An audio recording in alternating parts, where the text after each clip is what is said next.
저희 뭐 항상 채널 나오시면은 드리는 고정 네. 질문이긴 한데 뭐 방금 말씀하신 것처럼 언젠가는 이제 집값이 좀 소강 상태로 될 가능성이 네. 높아 보이긴 한데 1억 있는 무주택자라면 어떤 부동산을 좀 주목하는 게 좋을까요? 네, 요번엔 조금 예전과 좀 다르게 좀 답변을 드리고 싶은데요. 네네. 만약에 이번 정부가 정말 국민을 위해서 심혈을 기울인 정책 방향으로 간다라면 부동산 투자와 건설 경기를 살려서 GDP를 유지하는 것은 사실 구시대적인 발상이잖아요. 새로운 발전 산업을 찾아서 AI 이쪽으로 나가야 성장 가능성이 좀 유지 가능하잖아요. 그런 맥락을 가진 현 정부의 어떤 스탠스를 볼 때 그러면 3기 신도시의 분양 가격이 내려올 가능성이 좀 있다고 봐요, 저는. 3기 신도시, 제가 그림 하나 좀 끝으로 보여드리고 싶은데 네. 제가 요새 개인적으로 제안하는 게 많이 있던 겁니다. 이게 좀 복잡해 보이지만 제가 말로 좀 설명드릴게요. 여기 보시면 국채 발행이에요. 지금 LH가 민간 택지, 공공에서 택지를 민간한테 매각을 해가지고 민간이 사서 분양을 해서 비싸게 팔거든요. 근데 그게 유통 과정이잖아요. 그 유통 과정을 줄이면 어떻게 돼요? 민간 건설사의 수익이 비게 되면 그만큼 분양가 내려오겠죠. 그러면 이럴 때 LH 했던 얘기가 뭐냐면 유동성이 없다. 자금이 한꺼번에 다 못 친다였어요. 그럼 여기서 보시면 지금도 국민 공모 리츠는 있어요. 자금이 모자라니까 국민들 자금을 들여와서 리츠 회사에서 소화해서 간다. 한 30% 시범적으로 해요. 근데 이게 건설사 입장에서는 수익을 뺏기는 거잖아요. 그러니까 이게 믿거나 말거나 제 생각에 뇌피셜로 이게 보이지 않는 뭐 이 정관계 교화 이거 뭐 카르텔로 인해 가지고 시범적으로 그냥 딱 한두 군데만 말아요. 그러니까 액션은 국민을 위한 공모도 하고 있다라고 얘기하지만 네네. 전혀 효과가 없는 거예요. 제가 이제 개인 제안 드린 거는 그러면 자꾸 그렇게 카르텔이 움직여 하니 정부에서 여기 보면 국채를 발행합니다. 국채를 발행하는데 국채 이자가 은행 기본 원래 국채 금리 있잖아요. 근데 이건 특별법으로 좀 만들어서 우리 뭐 외평채 같이 이렇게 특수 분야가 있잖아요. 개정이. 그런 것처럼 이거는 국민주택 개정의 특수 분야로 채권을 파트를 둬서 국민들이 이 채권을 사는 거예요. 그럼 돈이 들어올 거 아니에요. 네. 그 돈으로 LH가 돈이 없어서 민간택 팔아가지고 하는 것들을 팔지 말고 LH는 현물 출자를 하고 그죠? 땅을 하고 그럼 돈이 많이 안 들잖아요. 그러면 시공만 하면 되잖아요. 그럼 시공을 건설사에다 시공 맡기면 건설사의 시행이익은 없어지잖아요. 분양가 낮잖아요. 근데 이 사업 구조상의 수익률이 보통 최하 6에서 10 몇 %예요. 그러면 국채 금리를 2.5가 아니라 은행 금리가 지금 아시죠? 기준금리 막 더 낮은 그런 것도 있잖아요. 그러면 이 예전에 공모 리츠를 보면은 PF 펀딩을 해가지고 리츠를 할 때 공모 리츠에서 나중에 리츠사가 자금을 펀딩을 받아요. 금융사에. 그때 조건들이 어떠냐면 박근혜 정부 시절을 얘기 드릴게요. 그때 기준금리가 0.5까지 내려갔잖아요. 그때 예금금리가 0.67밖에 안 됐어요. 근데 이 펀딩한 자금의 이 수익률이 몇 프로냐. 기본 정해진 게. 그러니까 짓는 동안에 돈이 없으니까 그게 3.6%였어요. 거의 4배 수준이에요. 수익률이. 그럼 그걸 지금에서 도입해 보면 지금 10% 잡으면 지금 2.5% 10%면 7.5% 남잖아요. 네네. 그럼 여기서 1, 2%만 이쪽에 두면 어떻게 돼요? 국민들이 은행 이자보다 더 받죠. 더 받게 되죠. 근데 돈은 국가가 보증 손실가 안전하죠. 그럼 은행에 어떤 경종을 줘요? 요새 예대 마진은 은행만 돈 벌잖아요. 벌어봤자 다 해외로 배당 나가고 그러면 은행들이 경각심을 가질 거 아니에요. 우리도 금리를 더 올려야지 예금 금리를. 국민들한테 이익이 더 가잖아요. 그죠? 그럼 이런 경쟁 역할도 하고 그러면 중요한 건 여기서 이렇게 얘기합니다. LH나 이쪽에서는. 그 일을 우리가 다 한꺼번에 어떻게 해요? 그래서 제가 여기 써놨죠. 공익형 PFV 설립, 전문 PM, CM. 우리나라의 그 프로젝트 매니지먼트, CM은 이제 컨스트럭션 매니지먼트예요. 건설, 원가 이런 데 아주 도 같은 전문가들이 꽤 많아요. 그분들이 할 때 수수료가 0. 몇 %예요. 이분들이 하면 또 건설 원가도 낮아져요. 전문가니까. 이런 것을 통합적으로 정부가 추진을 한다라면 제가 볼 때 LH는 유동성 확보해서 공사하기 좋고 속도 내고 건설사는 어때요? 일거리가 없어지는 게 아니잖아요.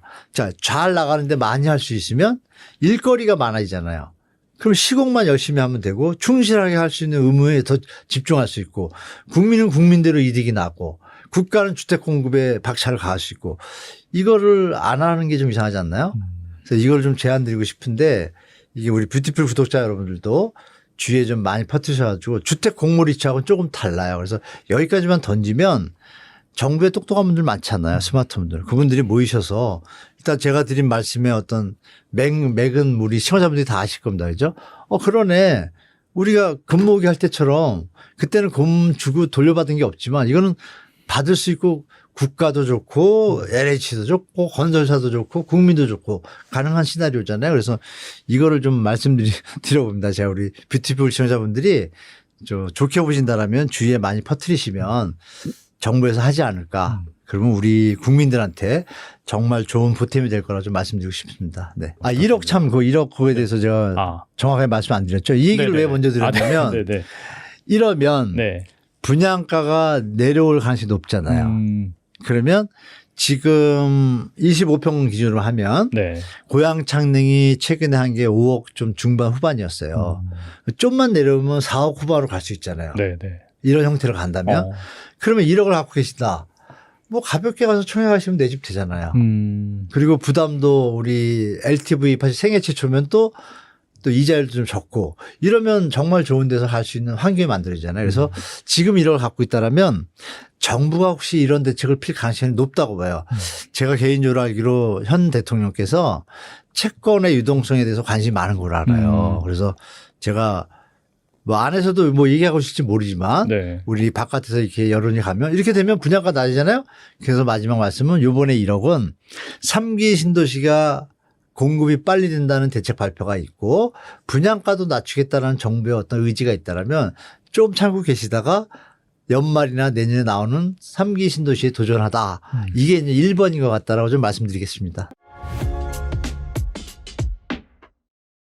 저희 뷰티풀에 출연하신 많은 우리 전문가님들에게 이제 어떻게 보면 굉장히 단골 질문이라고 말씀드릴 수 있을 것 같은데 보통 우리가 1억 정도 여유 자금이 있으면은 이걸 뭐 사실 금융상품 말고 부동산에 투자한다는 건 좀 어렵다라고 생각할 수도 있는데 굳이 이 여유 자금을 무주택자가 내 집 마련이나 또는 뭐 부동산과 관련된 투자를 하고 싶다라고 한다면 어떤 것들을 좀 주목을 해보는 게 좋을까요? 지금 이제 서울 같은 경우는 1억 가지고는 사기가 너무 부족하죠. 그렇죠. 예.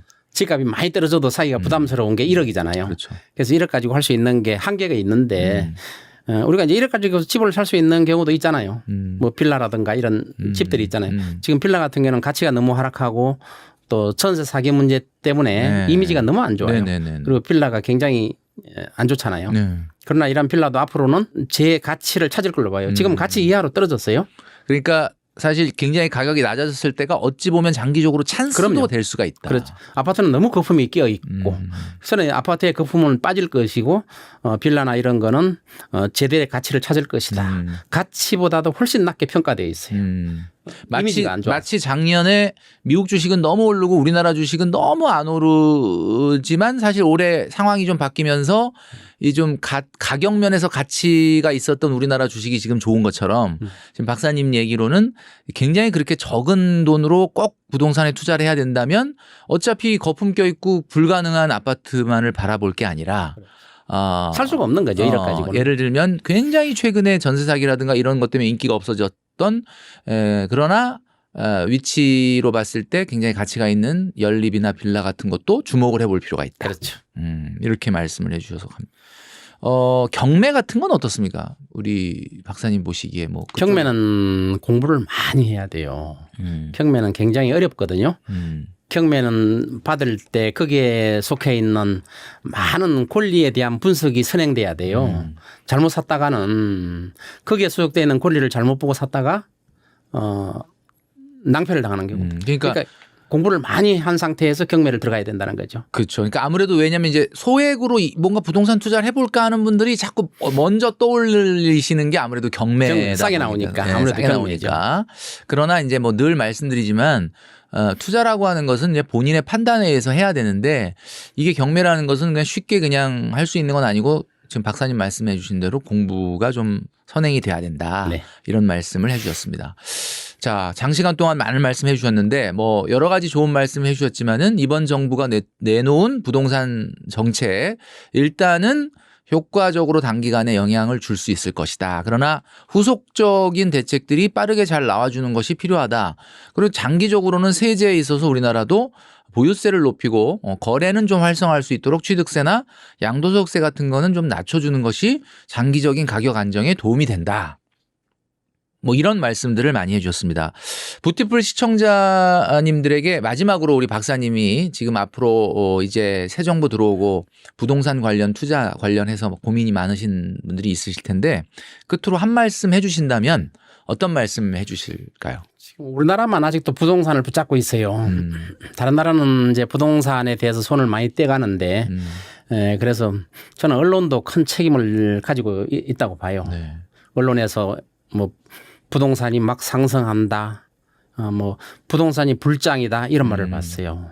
너무 좀 부추기는 듯한. 네, 너무 부추기는 거죠, 불장이란. 근데 지금 뭐 전쟁이 일어나서 이스라엘, 이란의 다른 도시들은 불타는데 이게 불장이잖아요. 네, 그렇죠. 다른 도시는 불타는데 우리나라는 부동산이 불장이다 이런 표현을 쓰더라고요. 그리고 또 이번에 이재명 정부가 정책을 내놓으니까 이거는 가난한 사람들의 주거 사다리를 차는 게 아니냐 이런 말들을 하더라고요. 그래서 예외를 둬야 된다. 예외를 두면 안 돼요. 저는 이런 것들이 언론에서 지금 이재명 정부는 출범한 지 한 달뿐이 안 돼요. 한 달뿐이 안 돼. 앞으로 정책을 더 지켜봐야 돼요. 지금 이번에 첫 번째 나온 정책은 예외 없이 나온 거는 저는 괜찮다고 봐요. 그래서 앞으로 더 지켜봐야 되겠지만 그래서 우리가 지금 언론에서 부동산 가격을 부추기는 역할을 많이 하고 있다. 저는 이렇게 생각을 하고 있어요.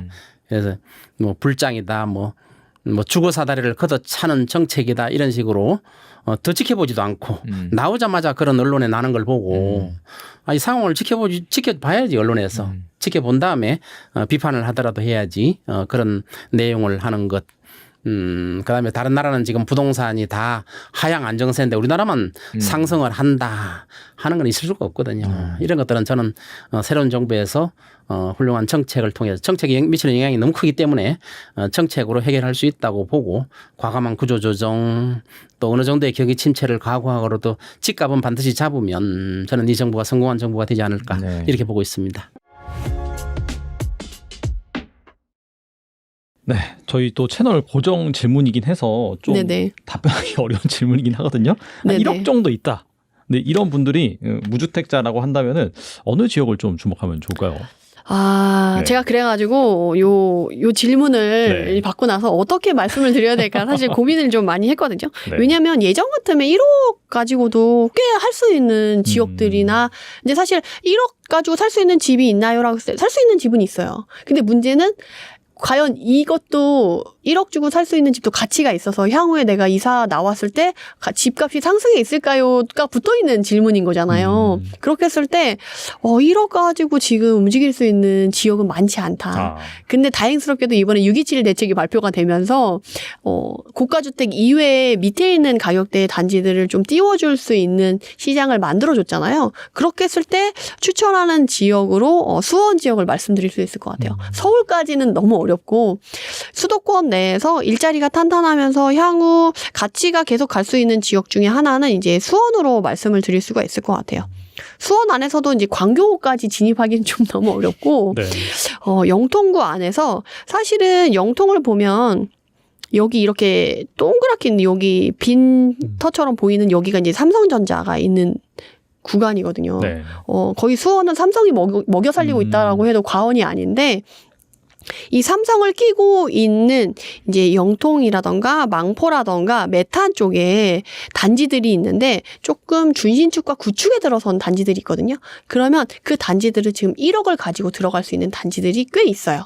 근데 이제 최근에 일자리가 있는 자급자족 도시가 회복세가 좋고 이제 이전에 급락을 했을 때도 마지노선이 확실하게 있어서 안정성이 훨씬 높았던 지역들이 또 이런 지역들이거든요. 그리고 향후 이제 서울 부동산의 집값이 이제 공급이 부족하고 집값이 이제 경기권 쪽으로 서울 생활권을 같이 하는 지역으로 온다라고 했을 때 그 밀려오는 수요와 함께 이제 삼성벨트 라인에 있는 수원도 같이 올라갈 가능성이 있기 때문에 이제 앞으로는 일자리가 탄탄한 자급자족 도시가 떠오를 가능성이 있거든요.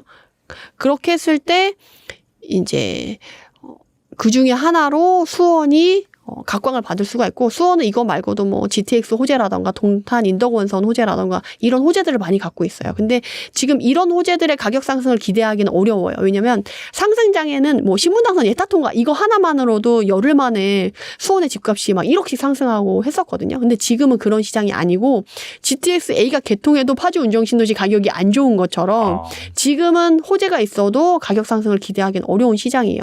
다만 이 시장이 영원한 상승도 없고 영원한 하락도 없는 것처럼 이후에 이제 회복을 하면서 이제 상승장으로 돌아섰을 때 그때 이제 잠재되어 있었던 호재들이 그때 힘을 발휘하게 되거든요. 그러면 그때 같이 상승했을 때 움직일 수 있는 지역이 이제 수원이다. 라고 말씀을 드리고, 이제 삼성도 자리를 잡아가면서 분명히 경제적인 부양을 지금 대통령께서 하시겠다고 열심히 으쌰으쌰 하고 있기 때문에 그런 수혜를 받아서 이제 회복이 된다라고 하면 이 단지들이 최근에 또 많이 조정이 됐었는데 같이 가격이 견인돼서 갈 수 있는 단지들이기 때문에 이런 거 위주로 만약에 내가 1억을 보고 있다라고 하면 이쪽 지역을 좀 추천해 드릴 수 있을 것 같아요. 사실은 한 2, 3년 전까지만 해도 훨씬 상승률이 좋고 다른 추천할 만한 지역들이 좀 많았어요. 특히나 제가 다른 채널에서도 여러 번 말씀드렸던 지역이 이제 덕은지구거든요. 사실 최근에 일산이 너무 안 좋잖아요. 네. 사실은 고양시 하면 일산하고 일산이면 고양시였는데 최근에 분위기를 보면 고양시 하면 이제 일산이 아니고 덕양구거든요. 그리고 덕양구 내에서도 이제 덕은지구가 떠오를 수밖에 없는 게 지금 지도를 보시면 여기가 상암이거든요. 상암인데 상암 바로 옆에 여기가 덕은지구예요. 마포생활권이에요, 거의. 네네. 그래서 여기 사람들은 인프라도 다 여기 상암 거 쓰고 역을 이용할 때도 버스를 타고 이쪽으로 이동을 하거든요. 그래서 이쪽은 거의 마포생활권이라고 볼 수 있는 이제 경기도권인 고양시인 거죠. 제가 아까 말씀드렸던 이제 서울 생활권이 떠오르게 될 거다라고 했을 때 이 지역도 들어갈 수가 있는 거죠. 근데 이 지역은 택지지구로 개발이 돼서 이제 들어간 지가 얼마 안 됐는데 입주를 하고 나서 사실은 6억대로 시작을 했는데 지금 벌써 11억대가 돼 있거든요. 2, 3년 안에 지금 가격이 2배가 됐어요. 그래서 여러분들이 앞으로 이렇게 서울 생활권에 같이 있으면서 신축으로 들어서는 인프라가 좋아지는 지역들이 있다면 이런 지역들을 꼭 1억이 아니더라도 눈여겨보시면 좋을 것 같아서 이런 지역들을 좀 말씀을 드렸어요.